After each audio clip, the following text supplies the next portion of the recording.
বিসমিল্লাহির রহমানির রহিম। Panchrukhi Begum Anwara degree college কর্তৃক অনলাইন ক্লাসে সবাইকে স্বাগত।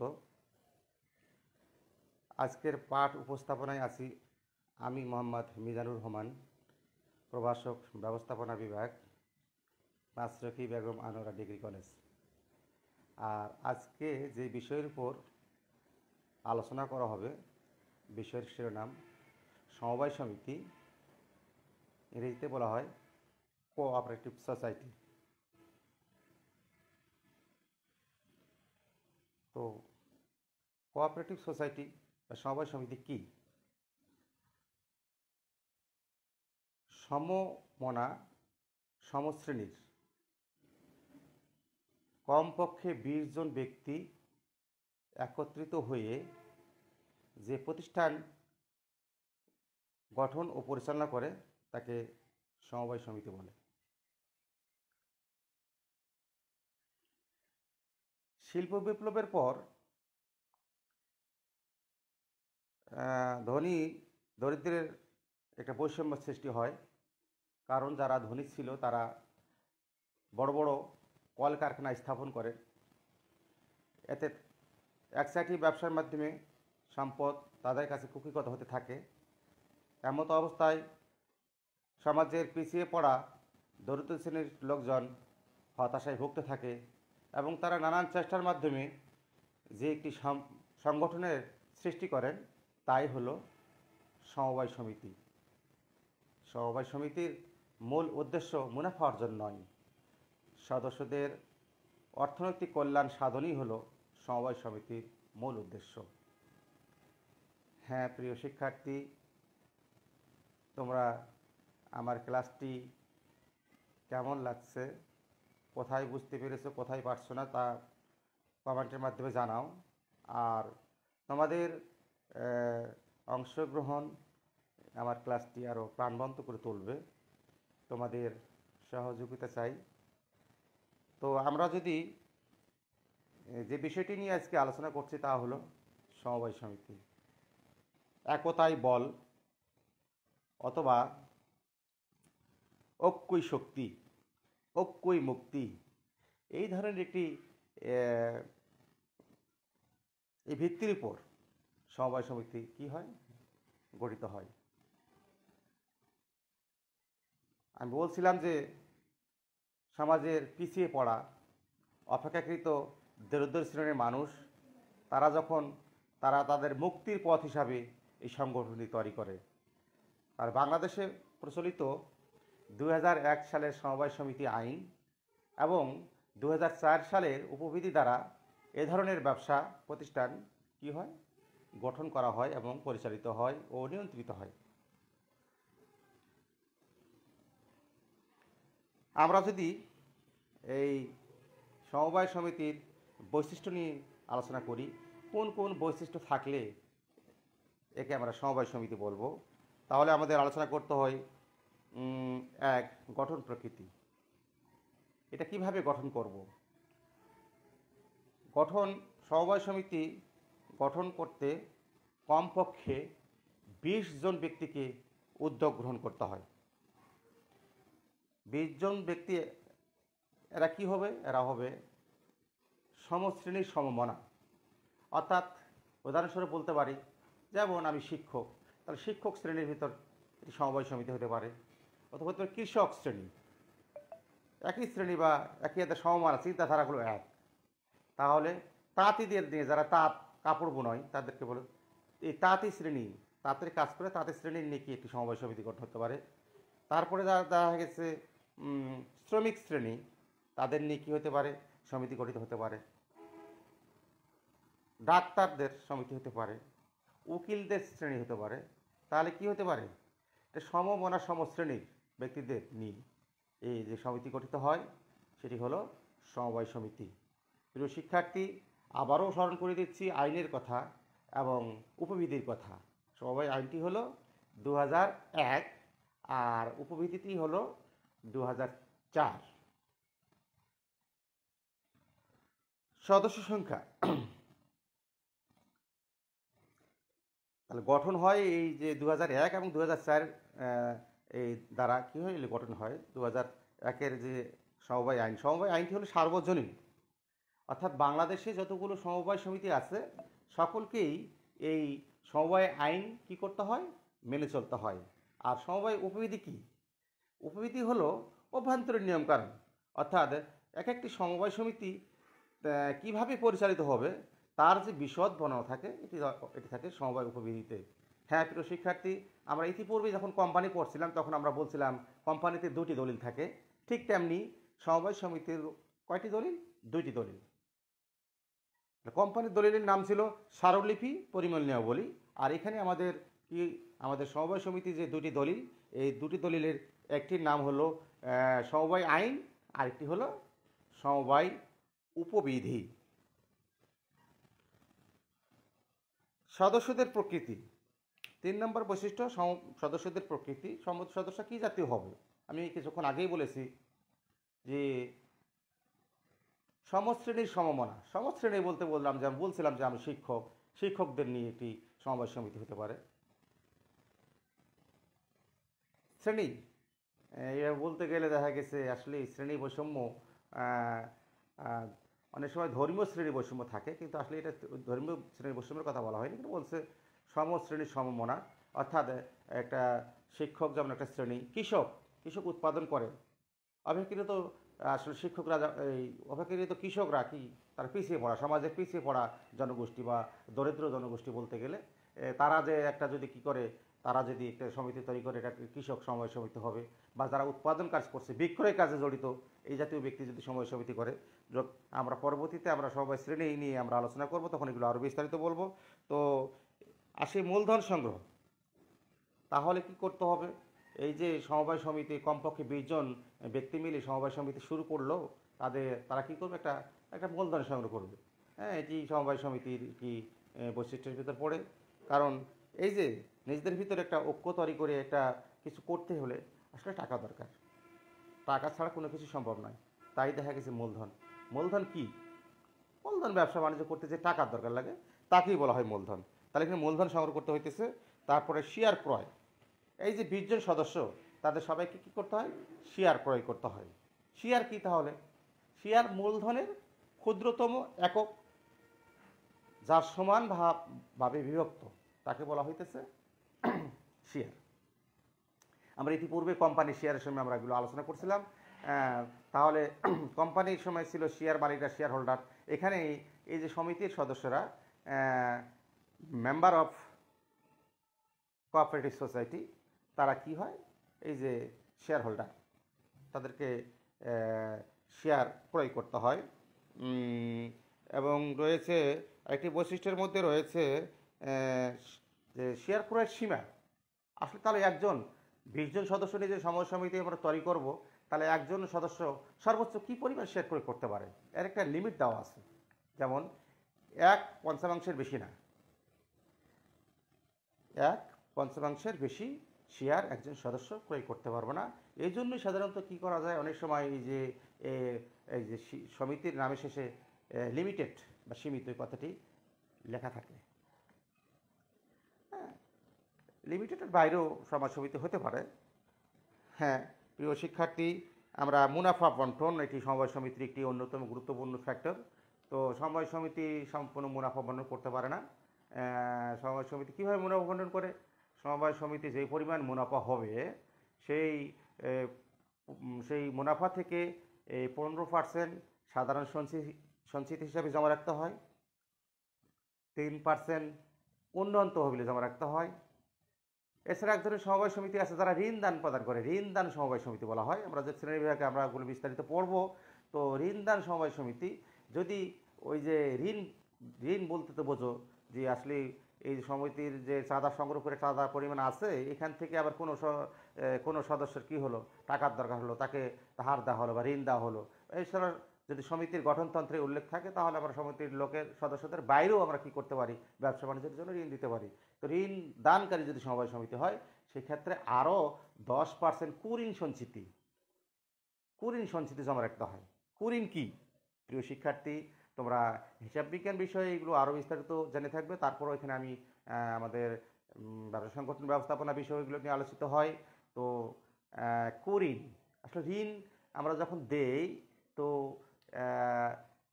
ঋণ দাতা প্রতিষ্ঠান হিসেবে আমাদের সমবায় সমিতি ঋণ দিল, তো সবগুলো ঋণ কিন্তু ওঠে না। তো এরকম একটা অভিজ্ঞতা থেকেই যেমন কুঋণ সঞ্চিতি তৈরি করা হয়েছে। কুঋণ অর্থাৎ কিছু ঋণ উঠবে না, এদেরকে বলা হয় কুঋণ। তাহলে কুঋণের জন্য আমরা একটা সঞ্চিতি করি, প্রতিষ্ঠানে একটা ফান্ড তৈরি করি। এটাই হলো দেখা গেছে যে মুনাফার যে 10% আমরা কি করলাম, এখানে জমা রাখলাম। যদি আমরা কি, যাতে আমাদের প্রতিষ্ঠানটি কিনা হয়ে যায়, ধ্বংস না হয়ে যায়, ক্ষতির সম্মুখীন না হয়, ক্ষতি থেকে সুরক্ষার জন্য এই ধরনের ব্যবস্থা গ্রহণ করা হয়ে থাকে। তাহলে সমবায় সমিতির মুনাফা বন্টন একটি গুরুত্বপূর্ণ ফ্যাক্টর। আর প্রিয় শিক্ষার্থী, তোমরা নোট করে নিতে পারো, কারণ আমাদের এই সমবায় অধ্যায় থেকে একটি অঙ্ক আসে। সেই অঙ্কে বা আমাদের সৃজনশীল প্রশ্নে এই ধরনের উল্লেখ থাকে, বা আমরা ওই যে আমাদের এমসিকিউ প্রশ্নেও আমাদের এই ধরনের প্রশ্নগুলো থাকে যে আসলে একজন সমবায় একটি সমবায় সমিতি কি মানে কীভাবে মুনাফা বন্টন করতে পারে। তখন অথবা দেখা গেছে সাধারণ সমবায় সমিতি এবং ঋণদান সমবায় সমিতির ভিতর একটা পার্থক্য উদ্দীপক ক্ষেত্রে দেওয়া থাকে। তখন এই সাধারণ সমবায় সমিতি কীভাবে তার মুনাফা বন্টন করতে পারে, অথবা এই ঋণদান সমবায় সমিতি তার মুনাফা কীভাবে বন্টন করতে পারে। তো আমি একটি যদি উদাহরণ দেই, তো উদাহরণের মাধ্যমে আমরা ক্লিয়ার হয়ে যাব। তো দেখা গেছে আমি বললাম যে দেখা গেছে একটি সমবায় সমিতি, উদাহরণস্বরূপ ক নামক একটি সমবায় সমিতি কী করলো, তার 20 জন সদস্য আছে। তারা দেখা গেছে তারা বছর শেষে কী করলো, 1 লক্ষ টাকা, 1 লক্ষ টাকা কী করলো, মুনাফা করলো। তো 1 লক্ষ টাকা মুনাফা করলে এই যে 20 জন লোক 5 20 20,000 টাকা মুনাফা নিতে পারবে না। কেন নিতে পারবে না? আগেই তো বলা হয়েছে যে 15% আগে সাধারণ সঞ্চয় জমা করতে হবে। তো 1 লাখ টাকার 15% বের করতে হবে। তো 1 লাখ টাকার 15% বের করলে 15,000 হবে। 15,000 বাদ দিলে থাকবে কত? 85,000। 85,000 বন্টন করতে পারবে না। এই 85,000-এর আবার 3% কাটতে হবে। তো 85,000 3% কাটার পর যেটা থাকবে সেইটা কি করতে পারবে, সাধারণ ঋণদান সমবায় সমিতি তার ওই 20 জন সদস্যের ভিতর কী করতে, বন্টন করতে পারবে। ওটা বের করার পর যেটা অঙ্কটা ফের হবে ফিগারটা, ওইটাতে 20 দিয়ে ভাগ করলে যা হবে, এটা প্রতিটি সদস্য কী করবে, সাধারণ ঋণদান সমবায় সমিতির ক্ষেত্রে পাবে। আর অন্যদিকে কি হলো, ঋণদান সমবায় সমিতি কত পার্সেন্ট করতে হবে? তো আমরা যদি 15% তো করতেই হবে। 15 উন্নয়ন তহবিলে, সমবায় উন্নয়ন তহবিলে 3% জমা রাখতে হয়। তো 3%, 15 3 কত, 18। আরও দেখা গেছে 10% কুঋণ সঞ্চিতি, 18 আর 10, 18 10 কত হবে, 28%। তাহলে 100 থেকে 28 বাদ দিতে হবে, দিয়ে যা থাকবে এত পার্সেন্টেজ ব্যাট করতে হবে। 1 লাখ টাকার এত পার্সেন্ট যেটা হবে সেটা ভাগ 20 দিয়ে করলে আমরা কি করতে পারবো, ওই যে আমরা সেই প্রতিটি সদস্যের আমরা মুনাফা দিতে পারবো। তো প্রিয় শিক্ষার্থী, অবশ্যই তোমরা খাতা কলমে ব্যাপারটি লিখে রাখো। 15% সাধারণ সঞ্চিতি, 3% উন্নত তহবিল এবং 10% কুঋণ সঞ্চিতি রেখে ঋণদান সমবায় সমিতি তার অবশিষ্ট মুনাফাগুলো কি করতে পারে, সদস্যদের ভিতর বন্টন করতে পারে। এখন দেখা গেছে সদস্য সংখ্যা আইনে উল্লেখ আছে 20 জন, আসলে দেখা গেছে 20 জন নিয়েই সমবায় সমিতি করতে হবে এমন নয়, কেউ 50 জন নিয়ে করতে পারে, 100 জন নিয়ে করতে পারে। এটা মিনিমামের কথা বলা আছে 20 জন। আর আইনি 2001 সালের সমবায় আইনে সর্বোচ্চ সদস্যের কথা উল্লেখ নেই। অর্থাৎ একটা এলাকায় বড় আকারের কি সমবায় সমিতি হতে পারে, অথবা 20 জন 30 জন 50 জন 100 জন, এভাবে এটা হতে পারে। তাহলে সমবায় সমিতি তার মুনাফা বন্টনের ক্ষেত্রে এটি গুরুত্বপূর্ণ ফ্যাক্টর থাকলো। সদস্যদের দায় সাধারণত যে পরিমাণ শেয়ার ক্রয় করে সেই পরিমাণ দায় তার উপর বর্তায়। আমরা যদি এটা সাধারণত সীমিত দায়, আমরা দায় নিয়েও এর আগে কথা বলছি। দায় সাধারণত 2 ধরনের, একটি হলো সসীম দায়, আরেকটি হলো সীমিত দায়। সসীম দায়টি ছিল বিনিয়োগের বাইরেও যে দায় তা ছিল সসীম দায়, আর সীমিত দায় ছিল যে পরিমাণ বিনিয়োগ করবে সেই পরিমাণ দায় থাকলে তাকে বলা হবে সসীম বা সীমিত দায়। তো সাধারণত আমাদের লিমিটেড সমবায় সমিতির ক্ষেত্রে আমাদের সীমিত দায়, তো যে পরিমাণ শেয়ার ক্রয় করবে সেই পরিমাণই দায় বর্তাবে। যদি ক্ষতি হয় ওই পরিমাণে তার ক্ষতি তিনি ভোগ করবেন, আর বাইরে তিনি কী করবেন না, এর বাইরে তিনি আর বহন করবেন না, ক্ষতি বহন করবেন না। তাহলে কী হলো, সমবায় সমিতির সদস্যদের দায় সীমিত বলা হলো। এর বৈশিষ্ট্যের ভিতরে আছে ব্যবস্থাপনা কমিটি। আসলে দেখা গেছে কিভাবে সমবায় সমিতি পরিচালিত হবে। সমবায় সমিতি প্রথম পর্যায়ে গঠন করতে গেলে কি আছে, উদ্যোগ গ্রহণ করতে হয়। উদ্যোক্তা, তো উদ্যোক্তা কয়জন হতে হবে, তো কমপক্ষে 20 জন সদস্য, তো 20 জন লোক তো একত্রিত হতে হবে। একত্রিত হলেই তারপরে কি করতে পারে, তারপরে আমরা কি করতে পারি, এটা যেটা বলা হচ্ছে উদ্যোগ গ্রহণ পর্যায়ে। তো উদ্যোগ গ্রহণ পর্যায়ে একটা কমিটি করতে, একটা কমিটি তৈরি করতে হয়। এই কমিটিতে দেখা গেছে কি থাকে, একজন, আমরা বলি সাধারণত সভাপতি বলি, বা এটা বলতে পারি চেয়ারম্যান, একজন চেয়ারম্যান, একজন ভাইস চেয়ারম্যান, একজন সেক্রেটারি, একজন কোষাধ্যক্ষ, আর বাকিরা কি সদস্য।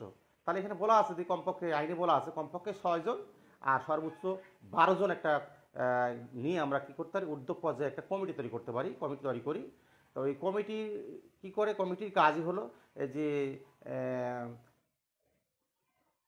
পার্শ্ববর্তী সমবায় অধিদপ্তর, সমবায় অধিদপ্তর বা সমবায় অফিস, মানে থানা লেভেল হলে সমবায় অফিস আছে, জেলা লেভেল অফিস আছে, অধিদপ্তর বিভাগীয় পর্যায়ে বা ঢাকাতে অধিদপ্তর আছে। এখান থেকে কী করতে হয়, আমরা যেখানে সমবায় সমিতি করব তার পাশে যে আমরা অফিসটা পাবো, কাছাকাছিটা পাবো, সেখান থেকেই আমরা এই সমিতি যে করার জন্য তাদের সঙ্গে যোগাযোগ করব। যোগাযোগ করে আমরা কি করব, উদ্যোগ গ্রহণ পর্যায়ে যে বললাম যে কমপক্ষে 6 জন বা সর্বোচ্চ 12 জন মিলে আমরা কি করতেছি, আমরা ওই যে একটা কমিটি করছি। কমিটি করার পরে কি করলাম, ওই নিবন্ধনের জন্য কাগজপত্র সংগ্রহ করতে হবে সমবায় অফিস থেকে। এটা হলো এটাকে বলা হইতেছে নিবন্ধনের আবেদন। নিবন্ধনের আবেদনের সময় অবশ্যই কি করতে হবে, আমাদের এই সমবায় সমিতির নাম, ঠিকানা, উদ্দেশ্য এগুলো ঠিক করতে হয়।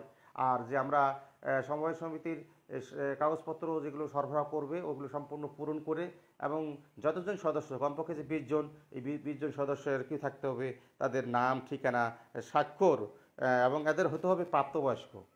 হ্যাঁ প্রিয় শিক্ষার্থী, প্রাপ্তবয়স্ক নিয়ে কি কথা এখন বলতে পারি, যে প্রাপ্তবয়স্ক কি, আমরা সবাই জানি 18 বছরের নিচে সবাই শিশু, আর 18 বছর পূর্ণ হওয়ার পরই প্রাপ্তবয়স্ক হয়। তো শিশুদের কি কোনো তাদের মতামতের মূল্য থাকে না। সেক্ষেত্রে প্রিয় শিক্ষার্থী, আমরা অনেক সময় তোমাদের যারা, তোমরা এই যে এই কি একাদশ বা দ্বাদশ, এই যে কলেজ লেভেলে, উচ্চ মাধ্যমিক লেভেলে যারা পড়ছো, তাদের আসলে বয়স অনেক সময় 18 হয় না, উচ্চ মাধ্যমিক পরেই 18 হয়। কিছু ক্ষেত্রে ব্যতিক্রম হতে পারে, কারণ আমরা কমপক্ষে 14 বা 16-র মধ্যে আমরা কি এসএসসি পাস করতে পারি। তো আমরা যখন উচ্চ মাধ্যমিকের শিক্ষার্থী, তখন আমাদের বয়স সাধারণত এই যে 15, 16, 17 বা 18 নিচেই থাকে। তো উচ্চ মাধ্যমিক পাস করার পরে তোমাদের অনেকেরই আসলে দেখে এখনও 18 হয় নাই, উচ্চ মাধ্যমিক পাস করার পরে হয়তো 18 হবে। তো তখন তোমরা প্রাপ্তবয়স্ক হবে। প্রাপ্তবয়স্ক না হলে আসলে তোমাদের কোনো মতামতের কোনো মূল্য থাকে না। এই জিনিসটা অবশ্যই তোমরা স্মরণ রাখবা। কারণ তোমরা যারা ছেলে মেয়ে যারাই বলো না কেন, তোমাদের যদি আরেকটি কথা বলতে হয় যে তোমরা যদি কেউ দেখা গেছে এই কলেজ সময় অনেক সময় আবেগপ্রবণ হয়ে কি করতে পারো, প্রেম ভালোবাসা করো, বা দেখা গেছে এই যে কি করতেছো, যে মানে পালায় যাওয়ার যে প্রবণতা চেষ্টা করো, যে ছেলের হাত ধরে মেয়ে চলে যেতেছে, ছেলে মেয়ে অন্য জায়গায় চলে যেতেছে, আসলে এই মোটেই কাম্য নয়, কারণ আইন সাপোর্ট করে না। প্রিয় শিক্ষার্থী, ক্লাসের ভিতরেই আমি এই যে প্রাপ্তবয়স্ক পদ্ধতিতে গিয়ে এটি অবশ্যই আমাকে বলতে হলো, কারণ আমি একজন শিক্ষক, আমি একজন বাবা, আমি একজন অভিভাবক। তো দেখা গেছে আমার সন্তানকে, আমার মেয়েকে যেভাবে আমি গাইড করি, তোমরা যারা শিক্ষার্থী মেয়ে আছো, তোমাদেরও তোমাদের কাছে পরামর্শ থাকবে, কখনো তোমরা এমন কাজটি করবে না। কারণ তোমরা প্রাপ্তবয়স্ক নয়, তোমাদের মতামত তোমরা এখনও মতামত বা সিদ্ধান্ত গ্রহণ করার মতো যথেষ্ট সক্ষমতা অর্জন করো নাই। এমন তো অবস্থায় তোমরা কোনো ভুল সিদ্ধান্ত গ্রহণ করবে না। কারণ তোমাদের এখন কাজ হবে ছাত্ররং অধ্যয়ন তপ, মানে তোমরা এখন খালি লেখাপড়া করবা। লেখাপড়া করবা তোমাকে গঠন করার জন্য, তুমি তোমার ভবিষ্যৎ প্রস্তুতির জন্য, তোমার যেটা জীবন, এই জীবনটাকে সুন্দরভাবে উপভোগ করার জন্য, সুন্দরভাবে কি জীবনটাকে নির্বাহ করার জন্য তোমাকে কী করতে হবে, জ্ঞান অর্জন করতে হবে। আসলেই আমরা কি করতে পারি, আমরা ওই যে আসলে সবাই বলতে গেলে আমরা যদি বলি বিশ্বের সর্বশ্রেষ্ঠ ধনী থেকে আরম্ভ করে একবার সর্বনিম্ন শ্রেণীকে আমরা ভিক্ষুক করে থাকি, এই সবাই কিন্তু প্রথমত চেষ্টা করে তার সন্তানটি লেখাপড়া করে ভালোভাবে মানুষ হোক। বর্তমান প্রেক্ষাপটে আসলে আগে এক সময় ছিল যখন লেখাপড়া ছাড়াও আমাদের অনেক পূর্বপুরুষরা জীবনযাপন করতে পারতো। কিন্তু বর্তমান যে প্রতিযোগিতামূলক বাজারে, প্রতিযোগিতামূলক এই যুগে কি আমাদেরকে কি করতে হয়, আমাদেরকে এই জ্ঞান অর্জনের মাধ্যমে আমাকে আগে কী করতে হবে, আমাকে আমার সক্ষমতা তৈরি করতে হবে, আমাকে আমি সব কিছু বুঝতে পারি, পুরো পৃথিবী সম্বন্ধে বিশ্বায়নের যুগে আমাকে সেভাবে তৈরি হতে হয়। আমি যদি ওভাবে তৈরি হই, তৈরি হওয়ার পরে যদি আমি আমার পরবর্তী আমার কর্মজীবন শুরু করি বা আমার যে বাকি জীবনটা শুরু করি, তো এখন আমার এই জন্যই প্রস্তুতির সময়। তোমাদের উদ্দেশ্যেই কথাগুলো বলছি। তোমরা যদি কি করো, এখন আসলে লেখাপড়া করো, লেখাপড়া করে জীবনটাকে সুন্দর করে গড়ে তোলো, তাহলে তোমাদের পরবর্তী জীবনটা কী সুখের হবে। আর যদি দেখো মনে করো কি এরকম মনে হইতে পারে যে আসলে আমি আর লেখাপড়া করে কী করবো, বিশেষ করে মেয়েদের বলছি, যদিও আমরা আমাদের পাঁচরকি বেগম আমার ডিগ্রি কলেজের আমাদের মেয়েদের অনেক মানে কি বলবো, তাদের অনেক সময় আমাদের শহীদ লেখাপড়া করছে এবং ভালো করতেছে। তবে ভালোর ভিতরে কিছু যেমন খারাপও আছে, অনেকেই দেখা গেছে এই সময় অনেকের বিয়ে হয়ে যায়। আসলে অভিভাবকদের উদ্দেশ্যে একটি কথা বলবো, আসলে এই শ্রেণীতে আপনারা কেউ কী করবেন না, মেয়েদের বিয়ে দিবেন না। আসলে এক উচ্চ মাধ্যমিক পাস করান, তারপরে দেখেন তার পরবর্তী সিদ্ধান্ত নিন। আসলে এই উচ্চ মাধ্যমিক শ্রেণীটা তাদের বয়স এখনও আইনই সাপোর্ট করে না। আইন যা সাপোর্ট করে না তা করা আমাদের আসলেই ঠিক নয়। কারণ তাহলে কি হবে, আমরা যে আইনের যে বাইন্ডিং রয়েছে, আমরা কি করতে পারি, আমরা আইনের দ্বারা শাস্তিযোগ্য অপরাধের ভিতরে পড়তে পারি। তাই আমরা এই কাজটি করব না। প্রিয় শিক্ষার্থী, আমরা পড়ছিলাম সমবায় সমিতি, ইংরেজিতে বলা হয় কোঅপারেটিভ সোসাইটি। 10 মিলে করি কাজ, হারে জিতি নাই রাজ। আসলে আমাদের যে কোনো কাজ করতে গেলে আমরা যদি ঐক্যবদ্ধভাবে করি, তাহলে কি আমরা আমাদের এই বাংলাদেশ থেকে আমরা কি করতে পারবো, বিশ্ব দরবারে একটি মর্যাদার আসনে উন্নত দেশ হিসেবে গড়ে তুলতে পারবো। তাই দেখা গেছে আমাদের দেশের অনেক দ্বারা ধনাঢ্য শ্রেণী রয়েছে, তারা বড় বড় ব্যবসা প্রতিষ্ঠান পরিচালনা করছে। আমরা ইতিমধ্যেই আমরা যে আমাদের ব্যবসার যে মালিকানার ভিত্তিতে শ্রেণী বিভাগ ছিল, সেখানে আমরা বলছিলাম এক মালিকানার ব্যবসা নিই। একজন ব্যক্তি কি করতেছে, তার টাকা পয়সা আছে, অল্প মূলধন নিয়ে সে কি ব্যবসা শুরু করতে পারলো।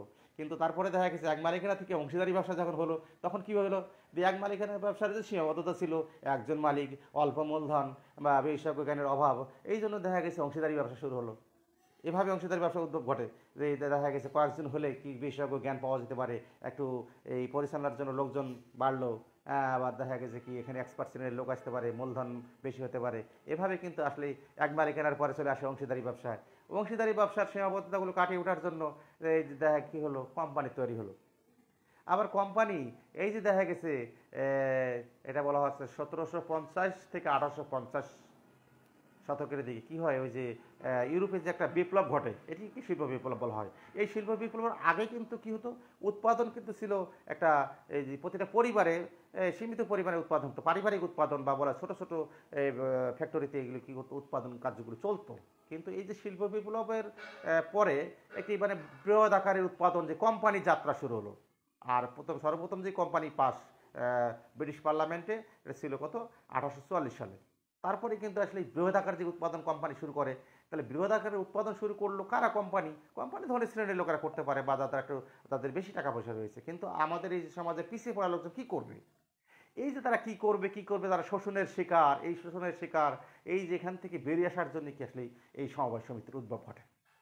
তাহলে কি সমবায় সমিতি সাধারণত ধনী শ্রেণীর লোকের জন্য নয়, কাদের জন্য, যারা শোষিত, যারা বঞ্চিত, তাদের জন্য তারা ঐক্যবদ্ধ হয়ে 10 মিলে করি কাজ, হার জিতে হাইলাস। তো কমপক্ষে আইনের যে ধারায় বলা হয়েছে 20 জন, কমপক্ষে 20 জন, এই 20 জন লোক যখন ঐক্যবদ্ধ হয়ে তাদের অল্প অল্প টাকাগুলো সঞ্চয়ের মাধ্যমে জমা করে তারা যদি কোনো একটা কি তাদের পারস্পরিক কল্যাণ, অর্থাৎ ব্যবসার অন্যান্য ক্ষেত্রগুলো ছিল, অন্যান্য ব্যবসার বেলা ছিল ব্যবসার মূল উদ্দেশ্য ছিল কি, মুনাফা অর্জন।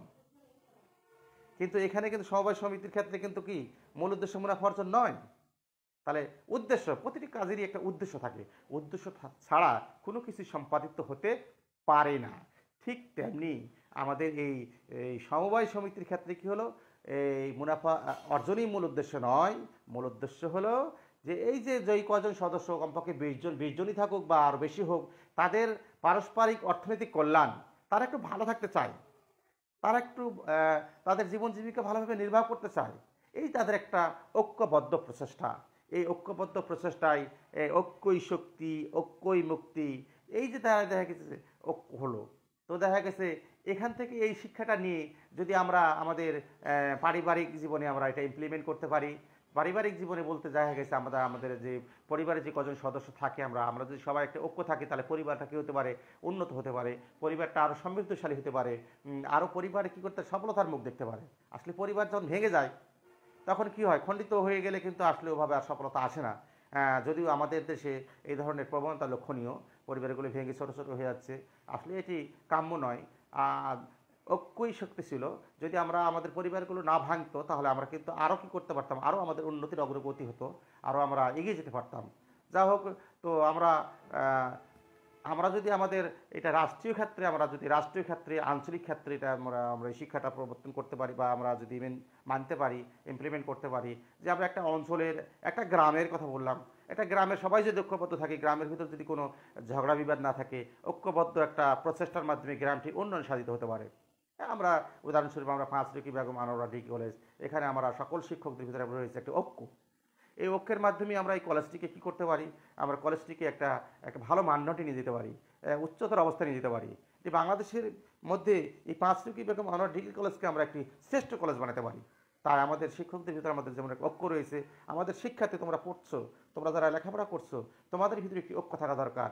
এই কলেজের শৃঙ্খলা রক্ষা করে, এই কলেজের তোমরা ভালো লেখাপড়ার মাধ্যমে তোমরা যদি কী করো, তোমরা যদি উচ্চ আসনে যেতে পারো, ভালো জায়গায় ভর্তি হতে পারো। প্রথমত তোমরা এখন শিক্ষার্থী লেখাপড়া করতেছো, ভালোভাবে লেখাপড়া করে কী করবা, তোমরা ভালো ফলাফল করবা।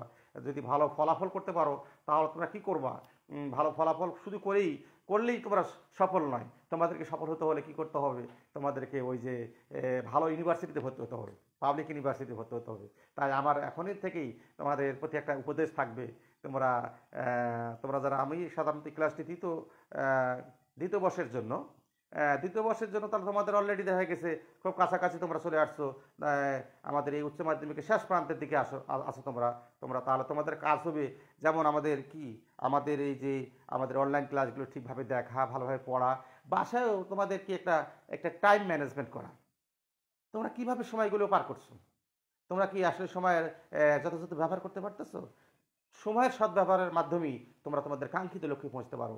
আর একটি হলো সময়ের সদ্ব্যবহার, আরেকটি হলো কি, তোমাদের যে একটি লক্ষ্য নির্ধারণ তোমাদের সক্ষমতা অনুযায়ী, তোমাদের যে আগের রেজাল্ট রয়েছে, এইচএসসি রেজাল্ট রয়েছে, এখন তোমরা উচ্চ মাধ্যমিকে এবারে কোন ধরনের রেজাল্ট করতে চাও, একটা লক্ষ্য থাকতে হবে, এই লক্ষ্য অর্জন করতে হবে, সাথে সাথে তুমি কোথায় যেতে চাও, এখন থেকে তোমাকে এইগুলো করতে হবে, এই কাজটি করতে হবে। তোমাকে ঢাকা বিশ্ববিদ্যালয়, জগন্নাথ বিশ্ববিদ্যালয়, অন্যান্য পাবলিক বিশ্ববিদ্যালয়ে ভর্তি হতে হলে কী করতে হয়, তাহলে তোমার এই যে আমরা যে পড়াইতেছি সমবায় সমিতিকে তোমাকে ভালোভাবে পড়তে হবে। প্রতিটি অধ্যায় শুধুমাত্র আমার ব্যবসা সংগঠনের ব্যবস্থাপনা নয়, আরও অন্যান্য বিষয়গুলোও আছে, সেগুলোও তোমাকে ভালোভাবে পড়তে হবে। ভালোভাবে পড়ে তোমাকে কী করতে হবে, সমৃদ্ধ জ্ঞান অর্জন করতে হবে। তুমি সব জানো, তুমি যদি ভালো জানো তখনই তুমি কী করতে, ভালো ফলাফল করতে পারবা, ভালো জায়গায় ভর্তি হতে পারবা। আর যদি যেনতেনভাবে তুমি যদি কী করতে পারো, যেনতেনভাবে খালি তুমি কি একটা শ্রেণী কী করতেছো, একটা সার্টিফিকেট সংগ্রহ করতেছো, যে একটা উচ্চ মাধ্যমিক সার্টিফিকেট সংগ্রহ করবো, এইচএসসি পাস করলাম, ওই হয়তো উচ্চ মাধ্যমিক পাস হবে কিন্তু তোমার সেই কাঙ্ক্ষিত লক্ষ্যে পৌঁছতে পারবে না। তাই যেমন আমি উদাহরণ দিয়ে যদি বলতে চাই, যে আমরা যদি একটি 10তলা বিল্ডিং করতে চাই, তাহলে আমাদের কি ফাউন্ডেশনটা অনেক ভালো হতে হয়। ফাউন্ডেশনের উপর ডিপেন্ড করে যে এই বিল্ডিংটা 10তলা হবে কিনা, বা এটাকে 20তলা করতে পারবো কিনা। যদি ফাউন্ডেশন যদি ভালো না হয়, তাহলে আমি কি ফাউন্ডেশন ছাড়াই আমি বিল্ডিং করা শুরু করে দিছি, তাহলে আমি 1তলা বা 2তলা করতে পারবো, 3তলা করলে ভেঙে যাওয়ার সম্ভাবনা থাকতে পারে। এটা কি 10তলা 20তলা করা যাবে না। তাই তোমার foundation, this is foundation level, you are in foundation level, অর্থাৎ এসএসসি এবং এইচএসসি এগুলো ফাউন্ডেশন বলা হয়। এই ফাউন্ডেশন যার যত মজবুত হবে, যার যত ভালো হবে, তার অবস্থান সেরকম শক্তিশালী হবে, বিল্ডিংয়ের মতো 10তলা 20তলা। তো সেরকম তুমি দেখা গেছে তুমি একজন কী করতে পারো, তোমার লেখাপড়া শেষ করার জন্য, এটি ভালো জায়গায় ভর্তির জন্য এটি একটি গুরুত্বপূর্ণ ফ্যাক্টর। তাই I advise to my all student, please take care your education, take care your self, believe your self. তোমার প্রতি তুমি বিশ্বাস করো, বিলিভ ইজ পাওয়ার। তুমি বিশ্বাস করো তুমি পারবা। তোমার ভিতর যদি বিশ্বাস হয়, বিশ্বাসে মুক্তি তর্কে বহুদূর। তুমি বিশ্বাস, তোমার ভিতরে কনফিডেন্স লেভেল তৈরি করতে হবে, হ্যাঁ আমি পারবো, আমি জিপি 5% করতে পারবো, আমি ঢাকা বিশ্ববিদ্যালয়ে ভর্তি হতে পারবো, দেন ইউ উইল সাকসেস। তাহলে তুমি সফলতার মুখ দেখবা, otherwise you will not success. তো সফলতা অর্জনের জন্য আমাকে কী করতে হবে, আমাকে আমার আগে নিজের প্রতি আগে কনফিডেন্স তৈরি করতে হবে, নিজের বিশ্বাস থাকতে হবে যে হ্যাঁ আমার দ্বারা সম্ভব, আমি পারবো। প্রিয় শিক্ষার্থী, আমি বারবার বলছি তোমাদের কি করো, তোমাদেরকে একটা, আমরা অনেক সময় বলি, আমরা তো আমাদের ইংলিশে আছে আমি লাইফ, বাংলায় রয়েছে জীবনের লক্ষ্য, আর আমরা ম্যানেজমেন্টেও বলি পরিকল্পনা তৈরি করতে হয়। পরিকল্পনা যেমন আমাদের রাষ্ট্রের কি রয়েছে, রাষ্ট্রের একটি ভিশন রয়েছে 2021, 2041, এরকম আমাদের মিশন, আমাদের ভিশন রয়েছে যে আমরা মধ্য আয়ের দেশে পরিণত হব। তো আমরা মধ্য আয়ের দেশ, দেশ খালি রাষ্ট্রে অনেক দূর এগিয়ে গেল, আমি যদি পিছিয়ে পড়ে যাই, একসাথে তাল মিলে না চলতে পারি, আসলে আমরা বাংলাদেশ একটা কি অদম্য অগ্রযাত্রায় এগিয়ে চলছি, আমাকেও এগিয়ে চলতে হবে। আর আমিও যদি তাল মিলে এগিয়ে চলতে পারি, তাহলে বাংলাদেশটি আরও দ্রুত গতিতে কি একটি উন্নত বিশ্বে পরিণত হতে পারে। আসলে সর্বশেষে আমি বলতে চাই, আসলে বিশ্বের দেশগুলোকে তিনটি ভাগে ভাগ করা হয়। একটি হলো উন্নত দেশ, একটি হলো উন্নয়নশীল দেশ, একটা অনুন্নত দেশ।